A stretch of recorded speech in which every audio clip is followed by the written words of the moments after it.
आप उन शब्दों का अभ्यास चलते हुए कर सकते हो, लेट के कर सकते हो, बैठ के कर सकते हो, गाड़ी ड्राइव कर रहे हो, खाना बना रहे हो, खाना सर्व कर रहे हो, कपड़े धो रहे हो, नींद में जा रहे हो, लेटे हुए हो, यानी शारीरिक अवस्था कोई भी क्यों ना हो, वो मेथड तो, वो गुरुमंत्र, वो शब्द तो जीभा से, ख्यालों से दोहराने हैं, उसमें तो कोई दिक्कत आने वाली नहीं है। तो ऐसा अगर आप निरंतर करते रहेंगे तो आपका आत्मबल बढ़ता जाएगा। पर हो सकता है आप में से बहुत से ऐसे लोग हों जो यह सोचते हो कि ये आत्मबल जल्दी बढ़ाना हो तो क्या करें। इंसान की इच्छा होती है, यार क्यों ना जो काम साल में होता है उसे महीनों में कर दें और महीनों वाला दिनों में कर दें। तो क्या इस दवा के साथ भी ऐसा कुछ है? जी हां, ऐसा है, और वो है समय। अगर आप वास्तव में चाहते हैं कि बहुत जल्दी अपने आत्मबल को हासिल किया जाए, विल पावर को बढ़ा लिया जाए, तो उसके लिए एक समय है, और वो समय है सुबह 2 से 5 का। इस समय को धर्मों ने भी बहुत बड़ा दर्जा दिया है। हमारे हिंदू धर्म में इस समय को ब्रह्म मुहूर्त कहा है। हमारे सिख धर्म में इस समय को अमृत वेला कहा है। इस्लाम धर्म बांगे वक्त, इलाहिये वक्त, फर्ज, और इंग्लिश फकीर the god's pay time early morning between 2 to 5। Science भी मानने लगी है। क्या कहती है science? Early morning between 2 to 5, oxygen pure and more. If you do the method of meditation continue, then your will power up and up, upside. सारे धर्म वही बात कह रहे हैं, साइंस वही बात कह रही है। तो सुबह का समय सर्वश्रेष्ठ होता है, क्योंकि अगर विज्ञान की बात करें तो उसमें ऑक्सीजन शुद्ध और ज्यादा होती है। आत्मबल जल्दी बढ़ता है, ध्यान जल्दी जमता है, पर उसके लिए थोड़ी सी बातों का ध्यान रखना होगा। सुबह जब आप उठें, उठने के बाद फ्रेश हो लें, रफा जाएं, क्योंकि खाली पेट सर्वश्रेष्ठ होता है। पानी पी सकते हैं। अगर आपको नींद आ रही है तो मुंह धो लें, हाथ धो लें, पर शरीर में से अगर कोई स्मेल है, बू बदबू कुछ भी आ रहा है, तो नहाना जरूरी होगा। उसके बाद जब आप बैठने लगे तो जिस तरह से ये हम बैठे हैं, इसको सीधी भाषा में योगा का आसन कहें तो आसान आसन। अगर ऐसे में आपको तकलीफ है तो आप जिस तरह मुसलमान भाई नवाज अता करते हैं, घुटने औंधे मार के बैठना, उसको योगा में कहते हैं वज्र आसन। पर इन दोनों में अगर आपके घुटनों में या पीठ में, बैक में दर्द है तो ऐसे मत बैठिए, क्योंकि यहां दर्द है, ध्यान वहां चला जाएगा। तो आप जैसे कुर्सी पे पांव लटका के बैठते हैं, जैसे बैठे और पांव लटका लिए, तो उस तरह से बैठ सकते हैं। और उसके बाद आप अपना ध्यान दोनों आंखों के बीच, नाक के ऊपर, ललाट, माथे की ये जगह, इस जगह को 10वां द्वार या तिल,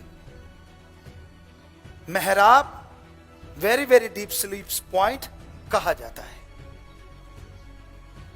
तीसरा नेत्र, third knowledge eye, the knowledge third eye भी कहा जाता है। हमारे शरीर में 9 दरवाजे हैं, 9 डोर हैं जो खुले रहते हैं। अगर बाहर से देखें तो वो 9 है। 2 कान, 2 आंख, 2 नाक, 1 मुंह और 2 इंद्रियां हैं। लेकिन यहां एक 10वां दरवाजा है जो बंद है। साइंस भी मानने लगी है। तो सारा कंसंट्रेट, सारा ध्यान यहां लगाना है और फिर गुरु मंत्र, मेथड ऑफ मेडिटेशन का अभ्यास करना है, उसको दोहराना है। जीभा से दोहराइए। मक्खी मच्छर तंग करता है तो पतली सी चद्दर ऊपर ले सकते हैं। सर्दी तंग करती है, कपड़ा ले सकते हैं। हाथों को यूं रखना है। कोहनी का वजन जांग पे आ गया और यहां ये काफ पे आ गया, ताकि कोई प्रेशर आपका ध्यान इधर उधर ना करवा सके। तो आप बैठ गए। अब मेथड ऑफ मेडिटेशन दोहराइए। आंखें बंद रखिए। यह सबसे बढ़िया है। खोल के भी कर सकते हैं, लेकिन वो बाद में, जब आपका ध्यान आपके काबू में आ जाए, जब विचार स्थिर होने लगे। तो ऐसा करने से क्या होगा? कैसे आएगा विल पावर ऐसा करने से?